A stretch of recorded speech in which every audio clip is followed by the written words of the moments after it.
In a distant land, there lived a man named Job. He was righteous, upright, and feared God. His life was blessed. He had immense wealth, a large family, and an honorable reputation. Job was a model of faith and obedience. One day, in the heavens, Satan came before God. "Have you noticed my servant Job?" the Lord asked. Satan replied cynically, "Does Job fear you for nothing? Haven't you placed a hedge of protection around him and all he owns? Remove what he has, and he will surely curse you to your face." Confident in Job's faithfulness, God allowed Satan to test him, but without harming his life. Suddenly, calamity struck Job.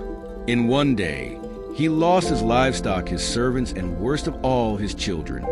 Faced with such devastating loss, Job tore his robe, fell to his knees, and said, "The Lord gave, and the Lord has taken away. Blessed be the name of the Lord."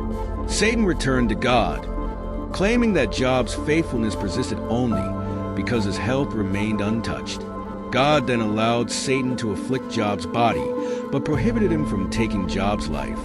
Job was struck with painful sores from the soles of his feet to the crown of his head. In his suffering, he sat among the ashes, scraping his wounds with a piece of broken pottery.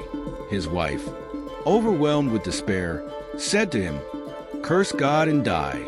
But Job replied with wisdom, "Shall we accept good from God and not trouble?"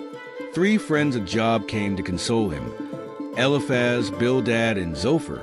However, instead of offering comfort, they accused him. In their view, Job must have sinned greatly to deserve such suffering. Though afflicted and confused, Job defended his innocence and maintained his faith in God. In his pain, Job cried out to God, seeking answers. Why must a righteous man suffer so much?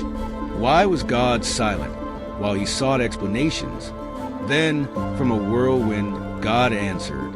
He reminded Job of his infinite power and wisdom, showing that humans cannot fully comprehend divine purposes. It was not a direct answer to Job's question, but a reminder that God is sovereign and just, even beyond human understanding. Job, humbled by God's words, repented. "My ears had heard of you, but now my eyes have seen you. Therefore, I despise myself and repent in dust and ashes." The Lord restored Job's life. He doubled his wealth, gave him new children, and granted him a long life to enjoy these blessings. Job died old and full of days, a living testimony to God's faithfulness through trials. The story of Job teaches us that even in the darkest moments, faith in God is a firm anchor. His wisdom surpasses our understanding, and he can transform our suffering into opportunities to draw closer to him.